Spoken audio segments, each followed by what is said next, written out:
सभी का आपके अपने यूट्यूब चैनल पर।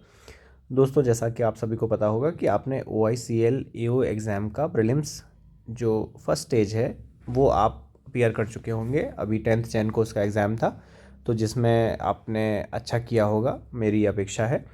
और हम हिंदी ऑफिसर के लिए इसमें बात करेंगे, जर्नलिस्ट के नहीं, क्योंकि हम इस चैनल पर सामान्यतः राजभाषा और ट्रांसलेशन से संबंधित विषयों पर बात करते हैं। उससे संबंधित जो भर्तियाँ आती हैं उस पर बात करते हैं। इसी क्रम में दोस्तों, इसके मेंस एग्जामिनेशन जो फेज़ 2 है, जो फर्स्ट फेज़ क्लियर करेंगे वो इसके मेंस एग्जामिनेशन में बैठेंगे, जो आप सब स्क्रीन पर देख पा रहे होंगे कि applicable for Hindi officers only, right. तो इसमें हम जब बात करते हैं तो पैटर्न तो आप सभी को आइडिया होगा ही, नहीं तो मैं इसमें बता भी दे रहा हूँ कि 200 मार्क्स का पैटर्न होगा और इसमें डिस्क्रिप्टिव टेस्ट होगा 50 मार्क्स के, ठीक है। और ऑब्जेक्टिव टेस्ट 2 घंटे का होगा और डिस्क्रिप्टिव टेस्ट के लिए अलग से आपको 1 घंटा मिलेगा, ठीक है। और ऑनलाइन रिटर्न एग्जाम कुल मिला के 3 घंटा हो गया है, जिसमें आपका टेस्ट ऑफ रीजनिंग है, इंग्लिश लैंग्वेज है, आप देख पा रहे होंगे, प्रोफेशनल नॉलेज है, जनरल अवेयरनेस है, कंप्यूटर नॉलेज है और साथ में आपका डिस्क्रिप्टिव टेस्ट भी है, ठीक है।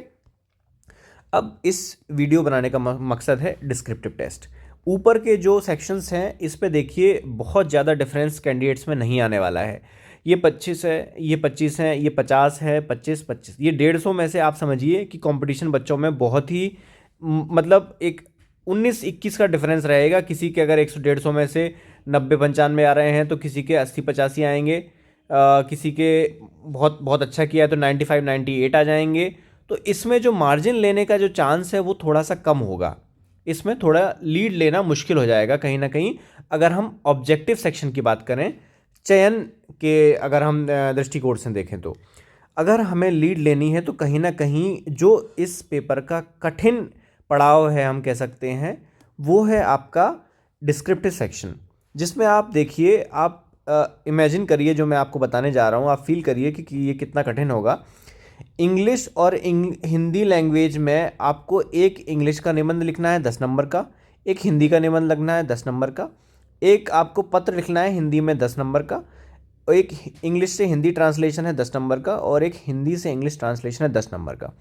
अब ये 5 चीज़ों को करना वैसे सामान्यतः कोई बड़ी बात नहीं है, 10-10 नंबर के कर लेंगे, लेकिन जब आप यहाँ देखते हैं 60 मिनट, तब ये प्रश्न चिन्ह खड़ा करता है कि 1 घंटे में ये 5 सवाल करना कहाँ तक पॉसिबल होगा।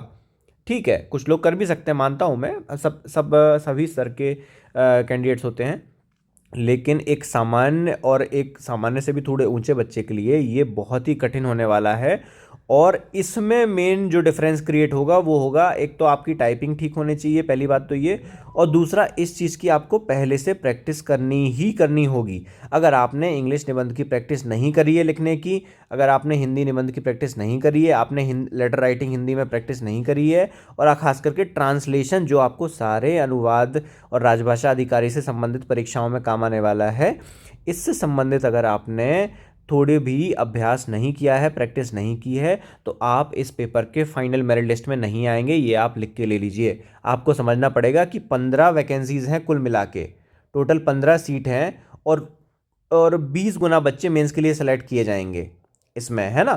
तो ये कुल 300 जो कैंडिडेट्स हैं वो हमारे मेंस एग्ज़ाम में लगभग 300 कैंडिडेट अपीयर होंगे, और उसमें फिर फाइनल मेरिट लिस्ट के लिए ये सबसे इम्पॉर्टेंट सेक्शन होगा डिस्क्रिप्टिव वाला, जिसमें निर्धारित होगा कि आप आगे जा पाएंगे या फिर आपकी यात्रा यहीं पर समाप्त हो आएगी, ठीक है। तो मेरा आपको सुझाव ये है कि इसके लिए आप पहले से प्रैक्टिस करिए, क्योंकि फ़िलहाल IBPS बहुत ही ओवरबर्डनड है, रिज़ल्ट में बहुत टाइम ले रहा है। तो आपका जो फरवरी एंड में मेंस है उसके लिए रिज़ल्ट हो सकता है फरवरी के मिड के बाद ही आए। तो बेटर ये है कि अभी से उसके मेंस के लिए हम प्रिपरेशन करें, और खास करके डिस्क्रिप्टिव राइटिंग के लिए आप लास्ट के 10 दिन 15 दिन में तैयारी नहीं कर सकते।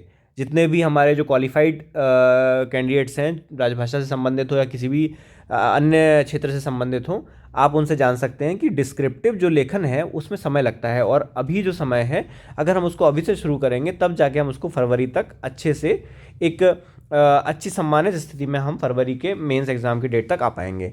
तो आप लोग हमसे भी ये प्रैक्टिस कर सकते हैं। हम पूरी विधिवत इंग्लिश ऐसे, हिंदी ऐसे, ऐसा हमने प्लान कर रखा है। इसके बैच हमारे चल रहे हैं, और बहुत सारे कैंडिडेट जो 10th अभी जो हमारा एग्ज़ाम हुआ था वो मीडियम लेवल पे करके आए हैं, उनने भी ज्वाइन कर लिया है। बहुत ही नॉमिनल फ़ीस पे हम इसको करवा रहे हैं अपने यहाँ, जिसमें हम आपको इंग्लिश ऐसे, हिंदी ऐसे और दोनों ट्रांसलेशन और लेटर राइटिंग की भी प्रैक्टिस करवा देंगे।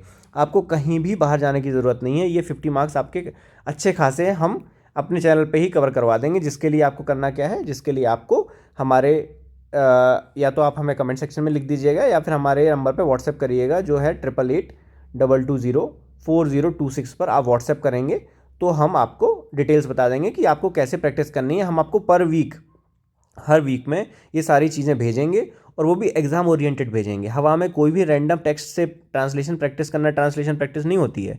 आपको परीक्षा के अनुरूप जो आपका कंटेंट होता है, विषय के अनुसार, क्षेत्र के अनुसार आपको कंटेंट चुनना पड़ता है ना।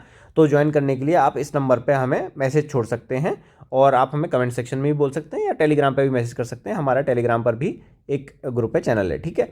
और डिस्क्रिप्टिव टेस्ट के बारे में क्या लिखा हुआ है, 60 मिनट का होगा और 50 मार्क्स होंगे, जिसमें इंग्लिश, हिंदी लैंग्वेज होगी। ये सारी चीज़ मैंने आपको बता ही दी है और स्क्रीन पर दिखेगा कंप्यूटर में, और कीबोर्ड से टाइप करने होंगे, जिसमें आपको इनस्क्रिप्ट और रेमिंगटन गेल कीबोर्ड लेआउट की आवश्यकता होगी, ठीक है। तो 60 मिनट आपको मिलेंगे, है ना। और मिनिमम स्कोर भी इस सेक्शन के लिए आपको करने होंगे ताकि आपका इंटरव्यू के लिए चयन हो सके।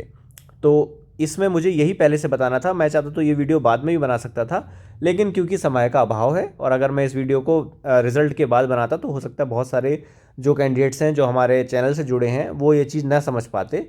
पर अगर आपको चयन चाहिए तो आपको कुछ ना कुछ बाकी जो आपके प्रतिद्वंदी हैं उनसे आगे निकलने के लिए आपको कुछ तो प्रयास अलग करना पड़ेगा। अगर आप भीड़ के साथ चलेंगे तो भीड़ का जो हाल होगा वही आपका हाल होगा, ठीक है।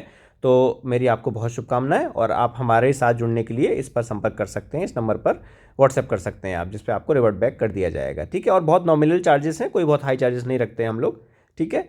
चलिए ठीक है, आप सभी का बहुत बहुत धन्यवाद। चैनल को लाइक ज़रूर करके जाइएगा और वीडियो को सब्सक्राइब कर दीजिए, चैनल को लाइक कर दीजिएगा। Thank you so much.